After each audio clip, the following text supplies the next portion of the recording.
Hello friends, welcome to Commerce Biology. Today we are going to talk about ELISA, enzyme linked immunosorbent assay. But before that, please like, comment and subscribe my YouTube channel. Let's begin course. So ELISA means enzyme linked immunosorbent assay. So there are various types of antigen antibody reactions. The antigen antibody reactions that takes place in vitro are known as serological test, and some of the antigen antibody reactions are precipitation reaction, immunodiffusion test, countercurrent immunoelectrophoresis test, agglutination reactions, complement fixation reactions, neutralization reactions, radioimmunoassay, enzyme linked immunosorbent assay that we are going to talk in detail today, and fluorescence antibody technique. And there are also more other antigen antibody reactions that you can go through the genuine books of immunology. Now let me at first define antibodies. So antibodies are known as immunoglobulins that are gamma globulin proteins which are found in blood and are used by the immune system to identify and neutralize foreign objects such as bacteria and viruses. So antibodies are made by the B lymphocytes. When the antibody when antigen enters in our body, then that antigen will stimulate B lymphocytes, and the B lymphocytes will divide to form B plasma cells and B memory cells, and that is the B plasma cell that makes antibody so that it can go and neutralize the antigen that can cause disease to us. So antibodies are very important for humoral immunity because they always help us to protect from foreign substances that are antigen. So there are different types of immunoglobulins that we'll talk later. Again, what is antigen? So antigen is any foreign substance that when introduced in our body can stimulate the production of antibody, or they can react with preformed antibodies. So antigens can be complete, incomplete antigens. Okay, that can be self-antigen. So that will be explained later on. Now, what is immunoassay? So immunoassay, what is the term? You can see there, it is a technique that makes the use of the binding between an antigen and its homologous antibody in order to identify and quantify the specific antigen or antibody in a sample. So antigen antibody reactions are specific. So if we know antigen, then we can easily identify antibody. If antibody is known, then we can easily identify the antigen, because antigen antibody reactions are specific. Antigen that is produced against Salmonella typhi will not react with Mycobacterium tuberculosis, and those antibodies that are produced against Mycobacterium tuberculosis will not react with Salmonella typhi. Because of that reason, if whether that is antigen or antibody, if any one is known, then we can easily find its corresponding antibody. If antibody is known, antigen can be known. We can find out the antigen. So this is based, all serological tests are based on this fact. Now let us visualize the structure of antibody. You can see antibody. This antibody is Y-shaped, and we can see the antigen binding site. Here the above part, this part is antigen binding site, and this is a foreign particle, foreign substance. It has the small antigenic determinant that is known as epitope. Actually, this is the epitope reacts with the paratope of the antibody, paratope part of the antibody. So above FAB domain and light chains and two polypeptides are evidence. Then this portion will be explained later on, because we are going to talk about ELISA today. The antibody recognize and bind to the antigenic determinant region of the antigen. Yes, we have to understand about antigenic determinant, yeah, epitope and paratope. So small portion, small part that actually reacts with each other. Paratope is related with antibody and epitope is related with now ELISA technique. So there are different types of ELISA techniques, but we'll discuss about sandwich ELISA and indirect ELISA today. For competitive ELISA, I'll be going to make next slide. So what we measure in ELISA? So ELISA can provide us useful measurement of antigen or antibody concentration. If any sample is given, then we can easily find out how much antigen or antibody is present there. But we have to know which antigen is there in any product that is provided by the company. Okay, we have to, one substance should be known.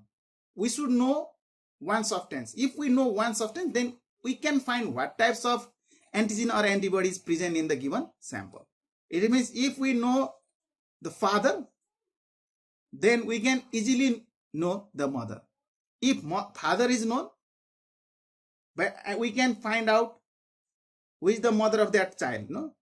Now, detect the presence of antigen that are recognized by an antibody. So, antigen or test antibodies that recognize an antigen. Now, an ELISA is a 5-step procedure. First, coat the microtiter plate wells with antigen or antibody. You have to know that antigen or antibody can be coated, can be attached, absorbed in polystyrene, cellulose, okay, in plastic. Now, at first, you can see here, these are the antibodies. So, this antibody is coated. Coat plate with antigen or antibody. You have to coat this plate with antigen or antibody. It depends on the type of ELISA. Now, in step second, you have to add blocking solution. Block all unbound sites to prevent false positive results using the blocking solution. It means that now we will use blocking solution. This black part is a blocking solution because it will block all other parts. If we do not block all the remaining parts over here, then antigen or antibody that we will add at the second time will be attached in this part. So blocking solution is important. After that, in third step, we will add antigen to the wells. It means this is antibody. Then if this antibody is produced against that antigen in the sample, then they will react. Otherwise, they will not react. After, in the fourth step, we will add an anti-mouse antibody conjugated with enzyme. This is very important. It means in the fourth step, we will add second antibody, but that is conjugated with enzyme. This antibody is conjugated with enzyme. Very important. Okay. Now, enzyme generally used are alkaline phosphatase. Look here, we have body, antigen, and then this one is a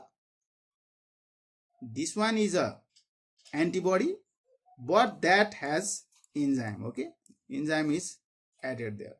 In the fifth step, we will add the substrate. Why we add substrate? Because if enzyme is present there, if it is not washed, if there is the presence of all three components, Y means antibody, antigen, again antibody that is labeled with enzyme. If all of these are related with each other, can react with each other, then they will not be washed from this microtiter plate. And when we add substrate, this enzyme will now break down this substrate and there will be the color change. We can find out the color change. It indicates positive reaction. If this antigen is not related with this known antibody, then it will not be present. It will be washed out. during washing process, and if this antigen is not present here, then this second antibody also will not be binding with this one. So there will not be anything else. You can see here when software is added, then you can see this is this color. Let me show you. This is a yellow color. Okay, there is the color change, means this is the positive test. Now in competitive ELISA, we will make competition of labeled antigen. Okay, the labeled antigen competes for primary antibody binding site with the sample antigens, unbound, bound and unbound. So we will be discussing this part later on. This is a competitive ELISA. I will not be talking about competitive ELISA. So let us move in sandwich ELISA. What will be there in sandwich ELISA? In sandwich ELISA, this is Y shape, means this is antibody. Okay, this is antibody. Antibody is coated with, the ELISA plate is coated with antibody to detect specific antigen. Means here Y is known, and we have to find out if antigen is present there or not. Now here in sandwich ELISA, Y is known. This Y means antibody is known. It means if antibody is known, we can find out if the antigen is there. If the, we will put antibody. This antibody is already present there, and this antibody is known. If we know this antibody, then it will be easier for us if the sample contains its corresponding antigen or not, because it reacts with its specific antigen. Now after that, look here, this is an antibody, known antibody, that is immobilized, means attached with the microtiter plate surface, and they are incubated. And then what will be the next step? This black part, this is a antigen. At first antibody, then we'll add antigen and incubate. If this antigen present in the sample is making the production of this antibody Y, this types of antibody. Okay, here antibody is known. Okay, if the sample contains its corresponding antigen, then this antigen, the epitope of the antigen, will react with the paratope of the antibody. If this is not related, then it will not react with the antibody. Look here, this is not reacting. Now we will again add antibody, but that this antibody is labeled with enzyme, so it is known as enzyme labeled immunosorbent assay, because there is the use of enzyme in the chemical reaction between antigen and antibody. Now if this antigen is attached with the primary antibody, then this secondary antibody will also react with this antigen, and there is the presence of enzyme. At last we will add the substrate. Now we will add the substrate. Yeah, this is the substrate. This substrate will be changed into the product by the help of this enzyme, if enzyme is present. Okay, now you can see antibody, antigen and antibody. Means what? In the middle part you can see antigen, so it is known as sandwich. There is the presence of antigen in the middle portion, so it is known as sandwich ELISA, because it looks like the model of sandwich. But if there is nothing else, then there will be only the presence of antibody.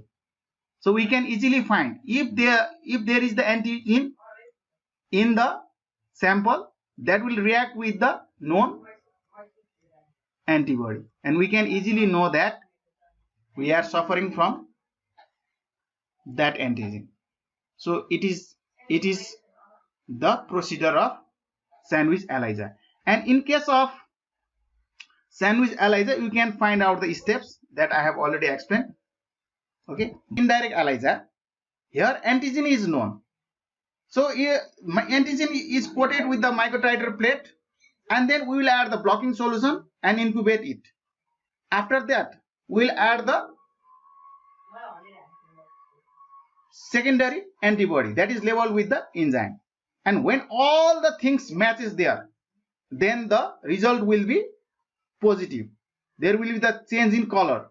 Otherwise, it will give negative result. Look at the process in indirect ELISA. You can easily find out. So look here. Okay, in indirect ELISA, you can see that this red part, and then antibody is, that means sample is added. Here is the reaction. After that, we will add secondary antibody, this blue part labeled with enzyme. If they all react with each other, then this will be the color change. Okay, color change, and the result is positive. Otherwise, the result is negative. Very simple process. And you can see the microtiter plate where this ELISA test is done. Okay, in one microtiter plate there are 96 wells.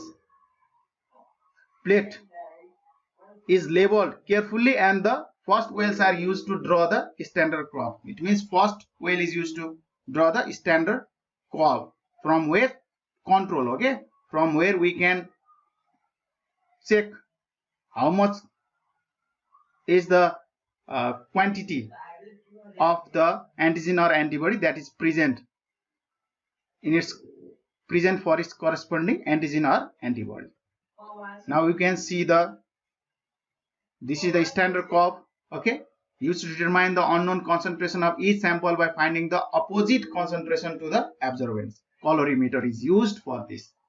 Okay, now result means the quantity control, the quality control sample concentration is determined from the standard curve, and if the result is in the range given by the kit manufacturer, the result could be accepted, otherwise not. Now application of ELISA, application of ELISA is done in various things. For example, detection of HIV antibodies, detection of microorganisms and the toxin produced by them. For example, Salmonella, Listeria, Bacillus cereus, enterotoxin. For the detection of food allergens, like detection of food allergens like in milk, peanuts, walnuts, almonds and eggs. So ELISA can be used for the detection of mycobacterium antibodies in tuberculosis, detection of rotavirus in fishes. Rotavirus is a virus that cause